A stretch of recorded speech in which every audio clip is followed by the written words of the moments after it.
Ah.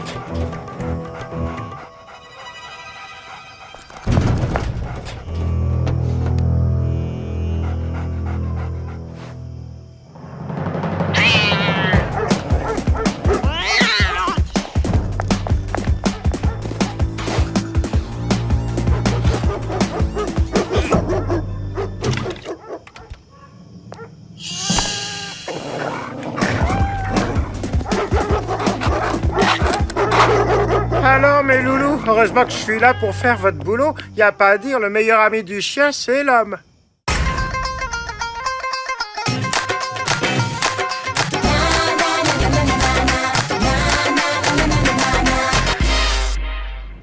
Qui c'est qui va au ski pour la première fois de sa vie? C'est Sally! Ouais! Vérification d'abord, ma chérie. Émotion ensuite. Tu as tout, brosse à dents, dentifrice, chaussettes, carte postale pour écrire à son papa. Affirmatif. 7 jours de ski, 14 chaussettes, timbre acheté, checklist complète. À moi les téléphériques, les télésièges, les pistes, la glisse. Bye bye les trottoirs de Cosmopolis. Bonjour la neige, yes! Qu'est-ce que t'emmènes? Chasse-neige? Tire-fesse de secours? Canot à neige? Non, ski pliable, jumelle high-tech et mon analyseur de matière parce qu'on va voir des merveilles géologiques. Brouille, le car va pas nous attendre. Un petit bisou avant de nous abandonner, ma mangouste. Et tes gants, tes lunettes, la crème solaire, parce qu'en montagne... Ça cogne, je sais. T'inquiète, papa, t'es fort. Je suis sûre que tu vas t'en sortir sans moi. Elle a raison, elle est grande, ma petite Sally. Pourtant, quand je la regarde, je la vois encore bébé.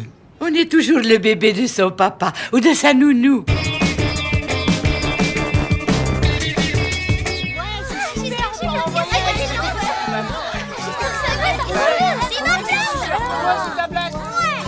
Et Ernest, tu as le dernier chèque pour payer le voyage? Il est dans mon sac, dans la soute à bagages. C'est pas grave, tu me le donneras quand on sera arrivé à la station. Allez-y!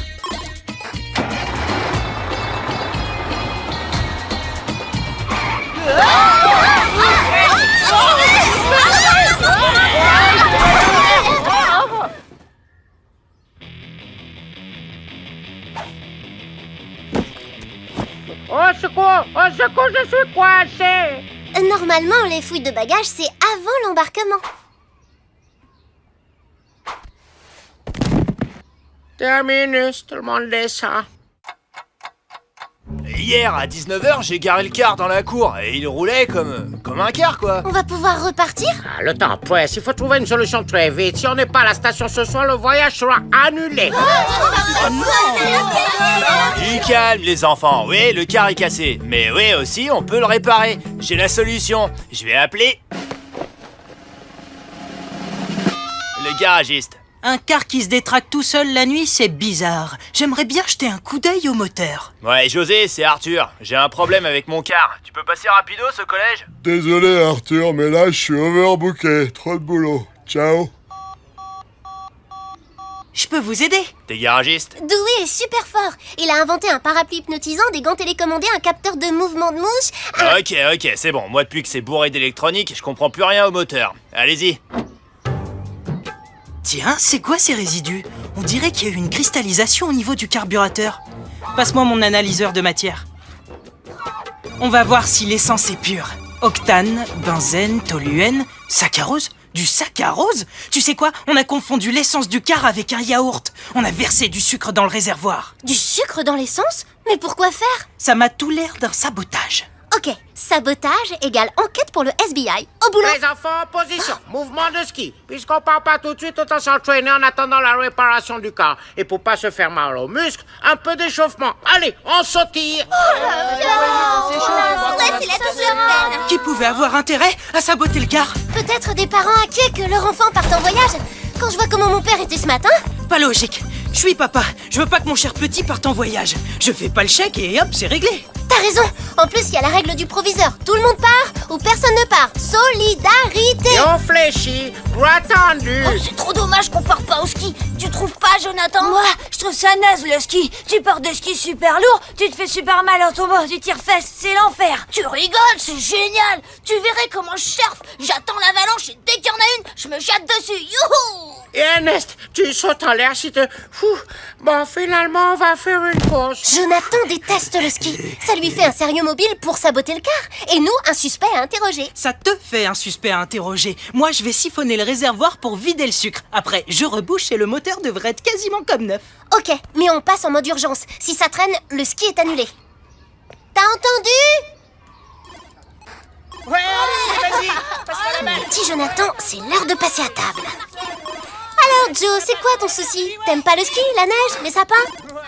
Ah, tu m'as fait louper ma partie, t'es contente? Non, je ne suis pas contente qu'on ait saboté le car, parce que moi, le ski, j'en rêve. C'est ton problème. Non, c'est le problème de toute la classe. Si tu veux le récupérer, donne-moi ton emploi du temps des dernières 24 heures. Mais je sais pas, moi. Si, je me souviens. Après les cours, ma mère a fait mes valises pour la classe de neige et puis j'ai mangé au chinois avec mes parents. J'ai des témoins. Rends-moi mon jeu. Ok, je te crois. Désolée. Youhou! J'ai réussi à redémarrer le car!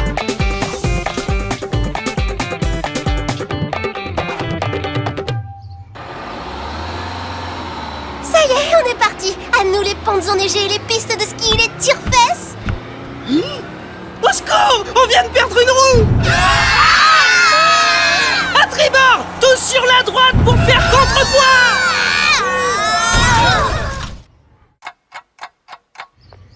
Qu'est-ce qui s'est passé? Une roue déboulonnée, et c'est rare que ça arrive tout seul. Notre saboteur a récidivé. Tant qu'on l'aura pas retrouvé, la classe de neige sera en danger. Ouais? Des boulons? Je jette un coup d'œil dans le stock. Alors, désolé, plus de boulons. Hein. Faites beaux rêves, Arthur. Y a rien en stock. Le temps de commander des boulons de rechange et qu'on les livre, c'est fichu. Bon, cette fois, le voyage est annulé. Oh non, monsieur Jérôme, je vous en supplie, le saboteur est forcément ici. Si on le retrouve, on retrouve les boulons et on pourra partir. Bon, vous avez 1 heure pour retrouver votre saboteur. 60 minutes, pas une de plus, compris? On a 1 heure, mais pas la moindre piste. Le car roulait parfaitement quand il a été garé hier soir. Donc, il a forcément été saboté entre hier soir et ce matin. Donc, le gardien du collège a forcément vu un truc louche cette nuit. Le seul truc louche, c'est ce minou trouvé cette nuit. Ah, et puis les chiens ont galopé vers le mur. Mais moi, j'ai rien vu. Je vais faire une petite reconstitution. Oh! Agent Dewey, qu'est-ce que ce bout de tissu nous raconte? Le saboteur a sucré le réservoir, les chiens l'ont coursé et ils ont mordu son pantalon quand il passait par-dessus le mur. Si on retrouve le pantalon d'où vient ce tissu, on retrouve notre saboteur. Il faut fouiller tous les sacs. Fouiller tous les sacs? D'abord, les élèves voudront jamais. Ensuite, agent Sally, pourquoi le saboteur aurait été assez bête pour embarquer un pantalon déchiré? Pour ne pas se faire gronder par papa et maman. Maintenant, laisse-moi faire. Vous voulez que je vous donne la permission de fouiller les sacs des élèves? Ces méthodes ne me plaisent pas beaucoup. On a la preuve qui va nous mener au saboteur. On va pas rester sans rien faire. Tout ce qu'on demande, c'est que monsieur Jérôme fasse diversion. Tous les élèves rappliquent et nous, on fouille incognito. Bon, c'est d'accord, monsieur Jérôme, vous allez sous le préau faire vos mouvements de ski. Rassemblement général. Entraînement.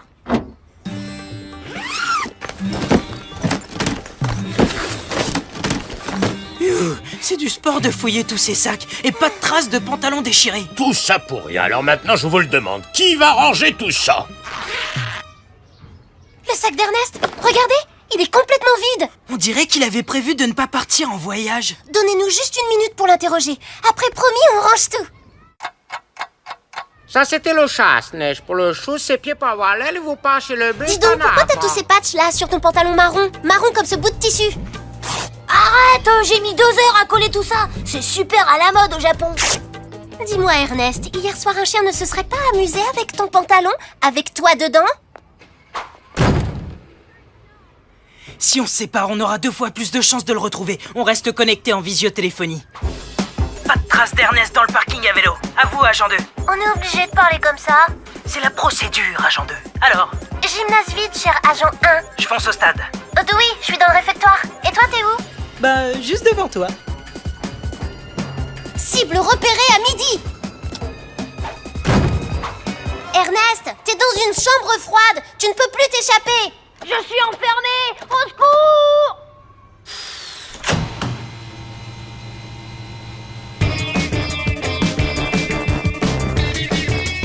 Je J'aurais pas pu skier, j'avais pas le chèque pour finir de payer le voyage. Mes parents ont pas d'argent. Le ski, c'est pour les enfants de riches. Mais si t'avais dit que t'avais pas d'argent, on aurait fait une tombola, vendu des gâteaux, on aurait trouvé une solution. Pourquoi t'as rien dit? Parce que c'est trop la honte. T'as pas à avoir honte, Ernest. T'y es pour rien. Il faut être fier de ce qu'on est, pas de ce qu'on a. La mécanique est remontée. Le bus est en piste pour nous faire skier. Prêt à dévaler les collines enneigées. On va pouvoir enfin s'éclater. La prochaine fois que tu as un problème, tu viens m'en parler directement. Si on a créé un fonds de solidarité de l'école, c'est pour que ça serve. Je sais pas comment vous remercier. Eh bien, à ton retour, tu me donneras des cours de ski. Je n'en ai jamais fait. Cette fois, on est vraiment parti. À nous le ski. Et quoi encore? Dites donc, vous avez pas assez à refaire le plein.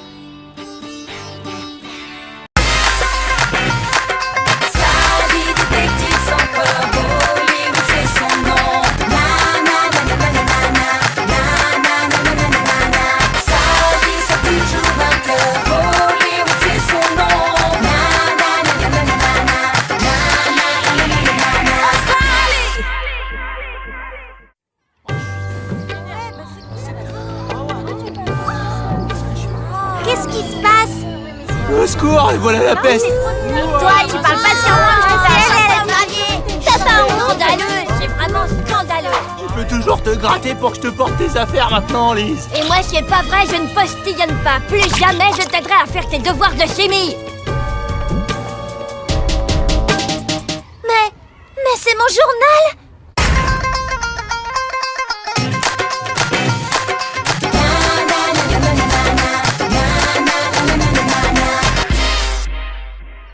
Ce que pensent les autres, je m'en fiche. Y a que toi qui compte, Rebecca. T'es toujours mon amie, hein? Lise, t'es là? C'est le SBI.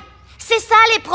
Ça fait 1 heure que je vous attends. On a reçu ton texto en plein cours de maths, alors on pouvait pas trop... C'est une enquête que je veux, pas des excuses. Mon casier a été fracturé avec ceux de Jaya et Melvin. On m'a pris mon journal intime et maintenant le voleur en affiche des pages dans la cour. Tiens, tu peux regarder. De toute façon, tout le monde les a déjà lus. Et Jaya et Melvin, qu'est-ce qu'on leur a pris? J'en sais rien et je m'en fiche. C'est pas pour eux que je vous engage. Je veux que vous retrouviez mon journal. D'accord, le FBI accepte ton enquête. C'est dur ce qui t'arrive et Pas besoin de blabla, je veux juste des résultats et vite. Super aimable, la nouvelle cliente. Elle a avalé des orties ou quoi? Elle est pas très sympa cette Lise d'écrire des trucs pareils. Eh, fais attention, s'il te plaît. Mon nouveau système de capture d'empreintes est fragile. Écoute, là, elle raconte que Matt se prend pour un killer avec ses 3 pauvres poils qui lui poussent sous le nez. Stan a une haleine de chacal qui fait fuir tout le monde. Et là, pas cool, elle écrit qu'il faut un parapluie pour parler avec Albert. C'est faux, un impair suffit. Vas-y, tu peux commencer à coller la bande par terre. Mais, ton seul machin colle partout. Bouge pas, tu vas abîmer les preuves récoltées par le capteur. Ah bah, on dirait que malgré tes acrobaties, j'ai de belles traces de pas.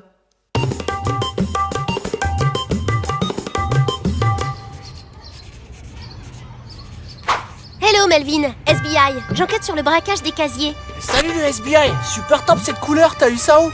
Qu'est-ce qu'on t'a pris? On m'a piqué ma peinture. Il y avait même ma préférée, un tube de violet fluo. Si je retrouve celui qui a fait ça, je te jure, je lui refais le portrait. Et ça va pas être artistique. À part ta raquette de tennis toute neuve, est-ce qu'on t'a pris autre chose? Attends, c'est pas rien, c'est une Lynx dernier modèle. Elle m'a coûté 1 mois de babysitting. C'est vraiment honteux. Quelle baisse. Dégage.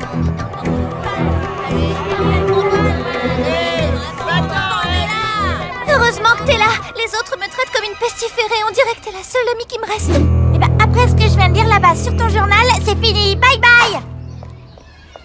C'est ça, va-t'en. J'ai pas besoin d'amis de toute façon.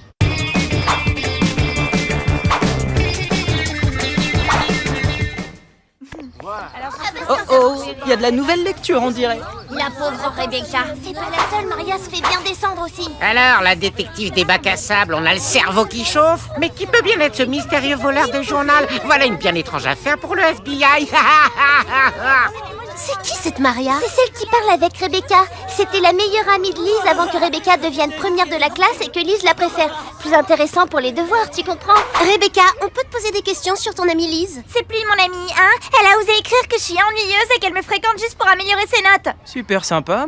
Et toi, Maria, qu'est-ce que t'en penses? Moi, je savais déjà que Lise était hypocrite. Elle arrêtait pas de me dire du mal des gens à qui elle sourit toute la journée. C'est pour ça que je l'ai laissée tomber. Faut qu'on vous laisse, on accourt. Si t'as pas le nom du coupable, pas la peine de me parler. Pas le temps, j'ai cours. Cette fille nous demande d'enquêter et après elle est tellement imbuvable que j'ai envie de lâcher l'affaire. Tu ne peux pas faire ça, ma petite mangouste. Tu t'es engagée, tu dois continuer. C'est la première règle de la profession. Un détective qui accepte une enquête doit aller jusqu'au bout, même si sa cliente ne lui plaît pas.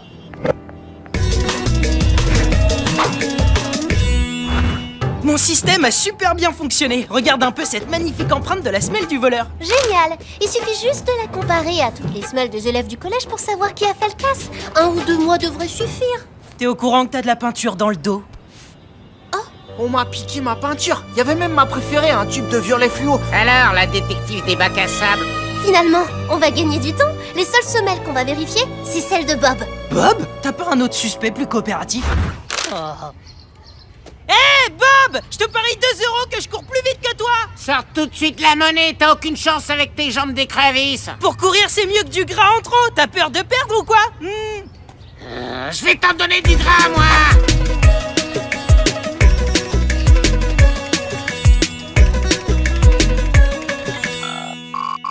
Exactement la même empreinte que celle du voleur. Bravo, Dewey. On tient notre preuve. Eh ben tant mieux, parce que je referai pas ça tous les jours.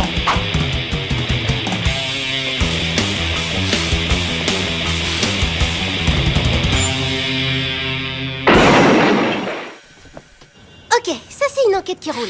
On sait que Bob a pillé les casiers. Il ne reste plus qu'à le confondre et lui reprendre le journal de Lise. T'inquiète pas, roi du 100 mètres. Cette fois, c'est mon tour.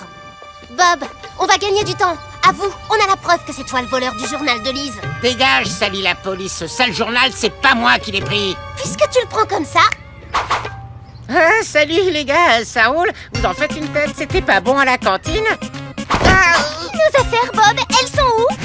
Sally, dis-leur de se calmer. Seulement si tu me dis ce que t'as fait du journal de Lise. D'accord, j'ai un peu pillé les casiers et pris 1 ou 2 trucs échangeables. Mais c'est pas ce journal débile de filles avec des cœurs dessus. Je l'ai vu, mais je l'ai laissé. Je l'ai pas pris, je te le jure.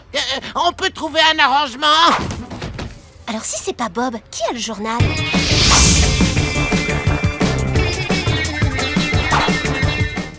T'es sûr qu'on peut croire Bob? À 200%. Il est pas assez malin pour mentir aussi bien. Et puis l'affichage à petite dose des meilleures pages du journal, c'est pas son style, trop subtil pour lui. C'est vrai, il serait plutôt allé voir Lise pour la faire chanter. Donc, les casiers pillés et les pages affichées, ce sont 2 affaires différentes. Eh, le FBI, il y a 2 nouvelles pages de votre copine Lise dans la cour. Une sur Rebecca et une sur vous. Ça raconte que vous êtes 2 minables qui foirent toutes leurs enquêtes. Ok, c'est bon, stop. On arrête l'enquête, on va pas se fatiguer pour une cliente qui bave sur tout le monde. Non, Dewey, on doit continuer. 1, on s'est engagé. 2, C'est la première règle de la profession. 3, c'est exactement le but du coupable. Il isole Lise des autres élèves. Il la coupe de sa dernière amie Rebecca et il nous pousse à arrêter notre enquête. Et nous, se faire manipuler, on n'aime pas ça. Alors on continue. Viens, il est temps que Lise réponde à nos questions. Et poliment cette fois-ci.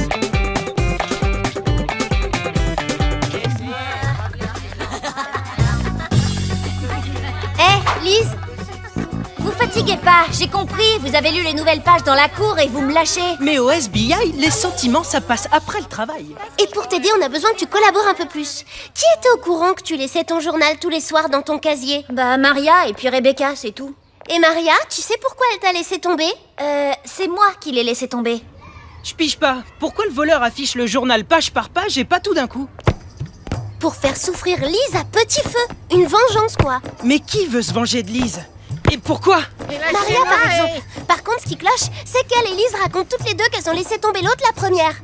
Qu'est-ce que ça peut bien vouloir dire? J'ai trouvé. C'est Lise qui a laissé tomber Maria comme une vieille chaussette pour profiter de Rebecca. Et jour après jour, Maria a souffert de voir Lise se moquer d'elle. Alors elle a cherché une vengeance qui la fasse souffrir comme elle, à petit feu. Rebecca aussi peut avoir une raison de se venger. Elle s'est peut-être aperçue tout de suite que Lise l'utilisait pour ses notes et elle a pas du tout apprécié. Alors juste après le casse de Bob, l'une ou l'autre passe par hasard devant les casiers. Un journal intime, c'est tentant. Et hop, ni vu ni connu. Bon, on a 2 suspects. Pour trouver la coupable, seule solution, vérifier les alibis. Rebecca, tu faisais quoi hier après-midi entre 4 et 5 heures? J'étais à mon option musique. Vous pouvez demander à la prof si vous voulez. Et Maria, elle était avec toi? Maria, elle était en salle d'études avec moi. Elle y est restée tout le temps? Non, elle est partie aux toilettes. Elle a mis longtemps à revenir. Je me suis même demandé si elle n'était pas malade. Vous savez où est Maria maintenant? Elle vient de partir au labo de chimie. Elle avait une question à poser au prof. Maria, FBI, pose ce journal.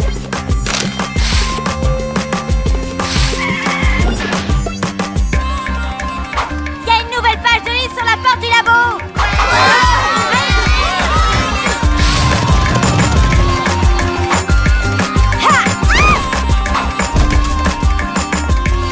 Il y a une nouvelle page de livre sur la porte du labo.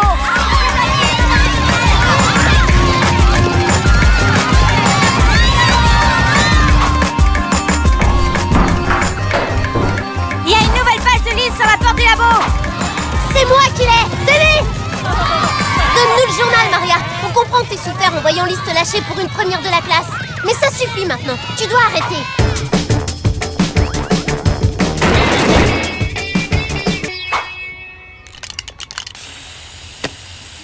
Tenez, de toute façon, la vengeance n'a rien changé. Lise est toujours aussi méchante. T'as raison, mieux vaut tourner la page plutôt que de l'afficher. Elle est bonne, non? Je suis drôle, hein? On a trouvé un journal. Ça t'intéresse? Vous l'avez pas lu, au moins? Et dire merci, ça t'écorcherait la bouche. T'es largement responsable de ce qui t'est arrivé, Elise. Et ça va continuer si tu changes pas d'attitude. J'ai toujours eu peur des autres, alors plutôt que de me faire avoir, je prends les devants. Ben c'est nul. Tu devrais aller t'excuser auprès de tous ceux que t'as blessés. Vous avez été super efficace, même après les méchancetés que j'ai dites sur vous. Rebecca, pardon pour ce que j'ai écrit sur toi. Maria, j'ai été nulle de te laisser tomber. T'inquiète, moi aussi je m'excuse. C'était trop méchant d'afficher ton journal. On fait la paix? Moi aussi je veux bien te donner une chance, Lise. Merci, vous êtes de vrais amis. Lise a la critique facile, la méchanceté étalée sur papier. Tous ses amis se défient, mais elle avait le droit de pouvoir se confier. Voler un journal intime, c'est voler le droit d'avoir des secrets. Bah, qu'est-ce que tu fais? Mes devoirs, pourquoi?